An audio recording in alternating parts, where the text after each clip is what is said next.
Next up, we have Annie Donovan, whom I've gotten to know over the past couple of days and just actually have known of her work for a while. And it's just been a real pleasure to have her here in Dallas and talking about the really important work of community development financial institutions and their role in really distributing capital in places that are often underinvested and overlooked.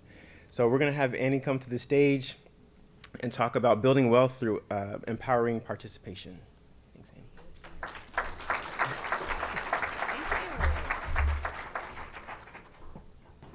Wow, hola. I have to say, I have never had the pleasure of being warmed up by a mariachi band, but it's the first time, and I hope it's not the last. That was very fun. Tony, you're amazing. Thank you for inviting us. And Donovan, welcome to the family. It's just great to have another Donovan to be in relationship with. I'm very, very pleased to be here. And I think it was Donovan's vision to say, hey, we should be inviting CDFIs to the table for this discussion. And so here we are. I represent an organization, the CEO of an organization called Raza Development Fund. We are a national CDFI, and we're headquartered in Phoenix. And I don't know if you can cue the slide, the first slide. All right. So the mariachi was the perfect setup for what I'm going to talk about. So RDF does many things. So we're a national organization. We have invested over $1.3 billion at this point in communities, as Donovan said, that are underestimated, overlooked, not paid attention to, where the water doesn't flow in the form of capital. Lots of other water is flowing in these communities, unrecognized, unacknowledged, and underinvested in. And that's where we go. We go there because we know that there's talent there. We know that we can't have a prosperous America without an inclusive economy. And I love the idea of a regenerative economy. But if there's one thing I want you all to take away from what I have to say today is that a regenerative economy requires restorative capital. So I love talking about impact investing, and impact investing, in my view, has a very broad spectrum. And on one end of the spectrum, and all parts of the spectrum are great and important, and we all need to be working on all parts of the spectrum. But one end of the spectrum really says you can do good and do well, and there's no trade-off. Cool, totally cool. That's not where RDF works. RDF works on the part of the spectrum that says something like what we've been talking about here, that we have built our economy on extraction. We talked about, Esther talked yesterday, brilliant. I'm so glad I came just to hear Esther talk. Esther and I discovered, last night that we actually had a beer together in Oakland 4 years ago. But I didn't know all the brilliance that she shared with us yesterday. So what is the consequence of having an extractive economy is that people and communities get left out. And that's the part of the impact investing spectrum that we work on. We work on where there is a trade-off. What's the externalities? All those externalities we don't factor into the equation, the risk reward scenario. When you don't factor those things in, you get what we have right now. And that's why regenerative thinking and acting and being is really important. So the capital side of that requires restorative capital. And I love the way that Stephanie Gripney talked about this morning in the panel, talked about it this morning in terms of the way that you can think about return on investment. That's kind of what we're all about. So I'm going to illustrate that today through the story of Stephanie Velasquez. And Stephanie lives and works in Phoenix, and she runs a small business, and it's called Fair Trade Cafe. And if you could cue the next slide, I want to bring Stephanie into the room. Let's hope this works.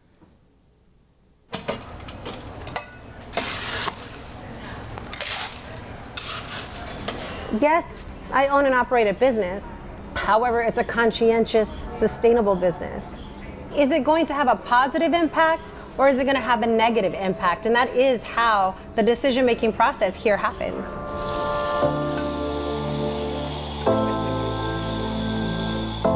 Coffee is the second highest traded commodity next to oil, and the way that it's done is detrimental to our earth and to our people.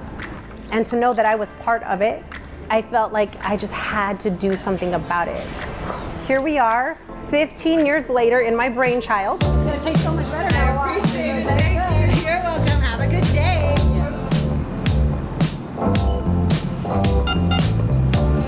All of the coffees and teas that we bring in are sustainably sourced. They're all fair trade certified. They're all shade grown. They are all organic.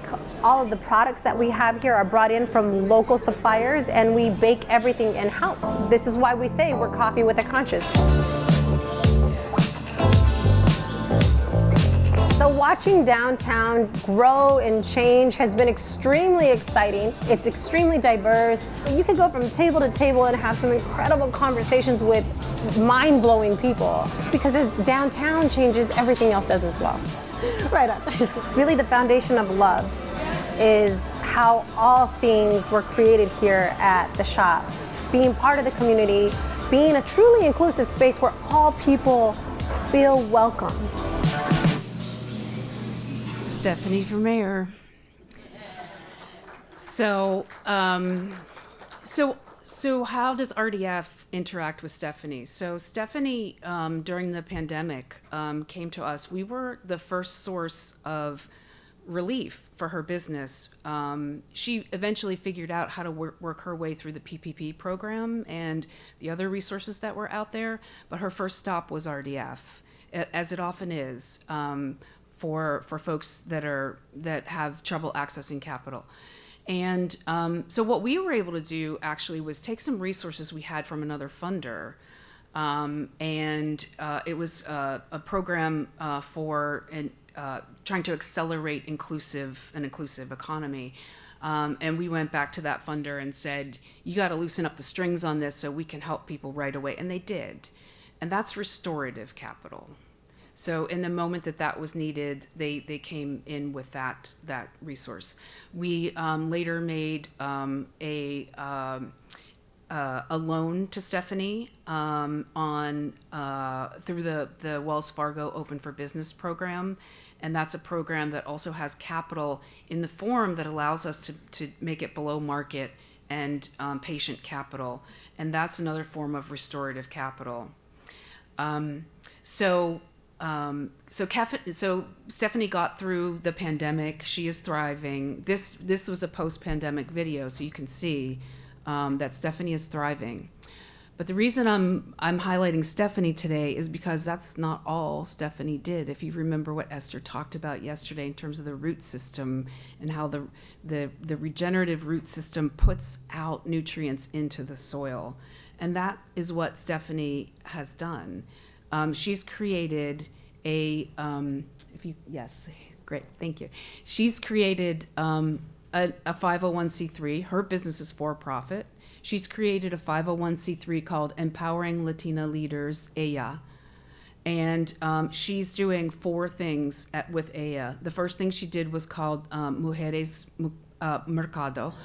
And what she was doing was just an action. She wanted to get Latina vendors together on Latina Equity Pay Day. That was a day to highlight the pay disparities for Latinas. And so she set up, a pop-up with 15 vendors, but it was so popular that it kept growing and growing. And actually RDF has hosted this Mercado on the weekends in our parking lot in our office in South Phoenix. She started something called Su Voz, which is your voice, which is advocacy. So she created something called Mujeres on the Move, which is a quarterly forum where she brings Latina and other women of color entrepreneurs together to and brings in speakers and imports in knowledge. So she's creating a network of entrepreneurs, and the network, is the peer-to-peer strengthening happens there. But then they also are importing in other people's skills and knowledge through Mujeres on the Move. And then the final thing that she's on, well, I'm sure it's not her final act, but the next thing that she's working on is called Amor. But before I talk about that, I want to cue the next slide because I want to give you an example of another business that Stephanie helped. So our mission here, by having this eatery, a vegan restaurant in South Phoenix, what that means is that what we do is provide healthful meals to the community that are accessible and that are delicious, so people can transition to a healthier lifestyle when it comes to their food choices. So when it comes to impacting the community, I'm hoping that with this type of food, we'll be able to change lives through education, through just serving the food with love and changing the minds and the hearts of people to let them know that there's a different way to eat and that this is going to change their lives on a physical, mental, emotional, spiritual level, as well as just the whole well-being of their bodies. So we connected with Raza Development Fund through Stephanie from Fair Trade Cafe, and she's one of my mentors, one of my coaches, and like I had said before, during the pandemic, I unfortunately got sick and had COVID pneumonia, and so I was hospitalized, and I reached out to her, just let her know that I needed help, and so she kind of did her work behind the scenes and said, let me see what I can do, and reached out to RDF and basically got us connected, and they were able to help us get qualified for the HOPE grant. So that's an example of Stephanie reaching out, expanding her own universe.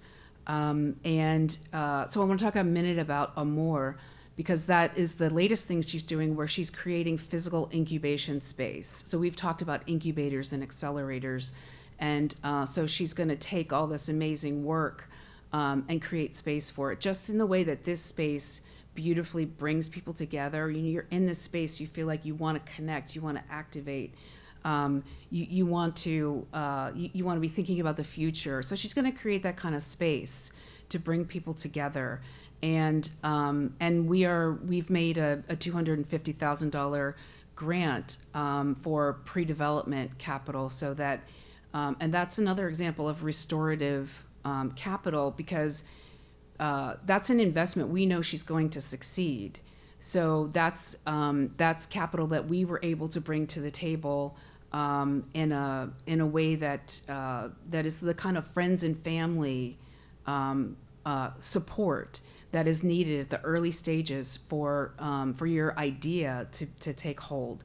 And we'll continue with her. The first site she looked at fell through, so we brought in a new relationship for her with an organization that is an innovation, a support organization for entrepreneurs, and they are looking at combining space and having Stephanie be an anchor in space that they're going to develop. So these are the kind of ecosystems, and what I want to say about the whole impact investing thing is that when you're an impact investor and you're bombarded with all these statistics about how far behind we are, and how much work has to be done. It can be overwhelming to think about how your investment might translate all the way down the line. It might feel like, what's that going to matter? But the thing is, you just have to figure out who to invest in, because the Stephanies of the world are that mycelium, that network of mycelium that runs on, that Esther talked about yesterday. She is the fungi, and the CDFIs are the cobblers. And all you have to do is find the right place to plunk your money, and that you don't have, your energy doesn't have to start here and end down there, because there's lots of people. The water will flow. You just have to put it in the right place, and folks will take it from there, because people who are in the communities that we are concerned about, that are our communities, where we like to say we bring capital, community, and cariño. And if you were in my session yesterday, you know that cariño is a word that means love and care, and it's used to describe the things you hold dear. And so we hold our communities dear, and that nourishes them. So and the energy is there. You don't have to manufacture the energy. You just have to invest in it. So one other thing I want to do is do one more slide. I want to talk about the principles of. I just want to bring up the principles of a regenerative economy, because you've just seen them in action. So if you think about what Stephanie does and you start with in right relationship, she's not buying beans if they're not fair traded. The first thing she said is that we have a formula. It's impact. Does it make an impact or doesn't it? So she is in right relationship, and she's investing, like she's not trying to maximize every cent on every bean, because she's investing in the whole system. So she's sharing wealth in that way. So views wealth holistically. She does that in the way she buys her beans, but she also does that in the way that she helped Early Bird Vegan get what they needed when they were down. Innovative, adaptive, responsive. You can see that she's just continuously innovating the next level, the next level, the next level. Empowered participation, that, Sue Vos is an example of that. And just bringing people together and allowing them to share their own power. Honors place in community. She is very invested in South Phoenix. South Phoenix, sort of like South Dallas. It's the place where a lot of people were pushed, intentionally. But in those communities, like I said, we hold those communities dear, because those communities often hold culture, and they hold families, they hold culture. Folks talked about yesterday. Byron talked about the place where he grew up and his school, and his school was in a probably a low performing school district. But what he talked about were his memories of how fabulous that place was. So we're honoring place and community. The edge effect of abundance, as you can see, Stephanie exudes that. Robust circulation. She herself circulates through, but she's circulating, the Mercado, for example, is a great example of that. Seeks balance. I'm not sure have any of you figured out the seek balance one? Perfectly. I'm just saying, okay, I'll get back to you on that one. So I just want to say, to wrap up, thank you for allowing me to share this story, to share Stephanie's story. Please know that if you aren't familiar with community development financial institutions, it's probably because in Dallas, their ecosystem, the CDFI ecosystem here is not strong, frankly. I used to run the CDFI fund at the Department of Treasury, so I kind of know the landscape. And I'm excited now that I'm at RDF to help try to build and strengthen the CDFI ecosystem here, because there's so much goodwill, there's so much talent, there's so much waiting to be unleashed, and we would love to be part of that. Thank you.